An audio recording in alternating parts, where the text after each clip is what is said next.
అధికారుల నిర్లక్ష్యమే మైత్రివనం అగ్ని ప్రమాదానికి కారణమని తెలంగాణ రక్షణ సేన అధినేత్రి కవిత ఆరోపించారు. వరుస అగ్ని ప్రమాదాలు జరుగుతున్నా ప్రభుత్వం పట్టించుకోవడం లేదని విమర్శించారు. మైత్రివనం కేఎస్ఆర్ భవనాన్ని పరిశీలించిన ఆమె ప్రమాదం జరిగిన గంటన్నర తర్వాత ఫైర్ ఇంజిన్ వాడడం ఏంటని ఆమె ప్రశ్నించారు. ఫైర్ ఇంజిన్ సకాలంలో వస్తే ప్రమాదం తప్పేదని తెలిపారు. ప్రమాదంలో దాదాపు 4 కోట్ల వరకు ఆస్తి నష్టం జరిగిందన్న కవిత బాధితులకు ప్రభుత్వమే నష్టపరిహారం చెల్లించాలని డిమాండ్ చేశారు.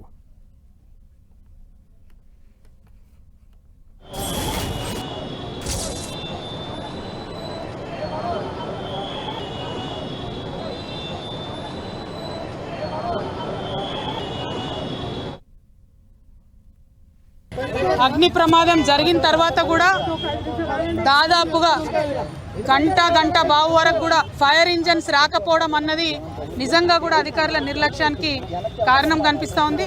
వచ్చిన తర్వాత సిబ్బంది చాలా ప్రయత్నం చేసిండ్రు. 3-4 గంటలు ప్రయత్నం చేసి మంటలు అదుపులోకి తీసుకొచ్చినటువంటి మాట వాస్తవం. కానీ ఈ స్థలానికి చేరుకోవడానికే గంట బావు కావడంతో చాలా తీవ్రమైనటువంటి ఆస్తి నష్టం జరిగిందని చెప్పి మేము భావిస్తూ ఉన్నాం. యావత్ తెలంగాణలో కూడా గత సంవత్సరంతో పోల్చుకుంటే మరి ఈ సంవత్సరం ఎండలు ఎక్కువ ఉండడంతో దాదాపుగా 33% అగ్ని ప్రమాదాలు ఎక్కువ అవుతున్నాయని వాతావరణ శాఖ వాళ్ళు చెప్తున్నారు. మరి ఆ విషయం తెలిసి కూడా ప్రభుత్వం హైదరాబాద్ లాంటి మహానగరంలో ఎక్కడికక్కడ ఫైర్ ఇంజన్స్ని రెడీగా పెట్టుకోకపోవడం అంటే కేవలం ఇది నిర్లక్ష్యమే కారణం.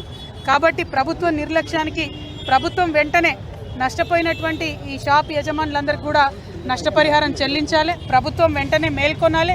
ఇటువంటి బిల్డింగ్స్ అన్నింటినీ కూడా చెక్ చేయాలి.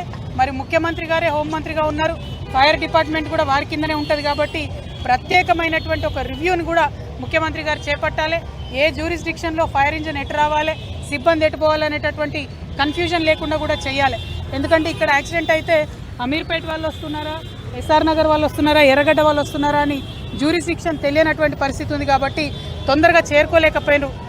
నడి హైదరాబాద్లో అమీర్పేట్ సెంటర్లో ఫైర్ డిపార్ట్మెంట్ వాళ్ళు రావడానికి గంట బావు పడితే మరి మనం ఎట్లా హైదరాబాద్ సిటీని కాపాడుకుంటామన్న విషయాన్ని కూడా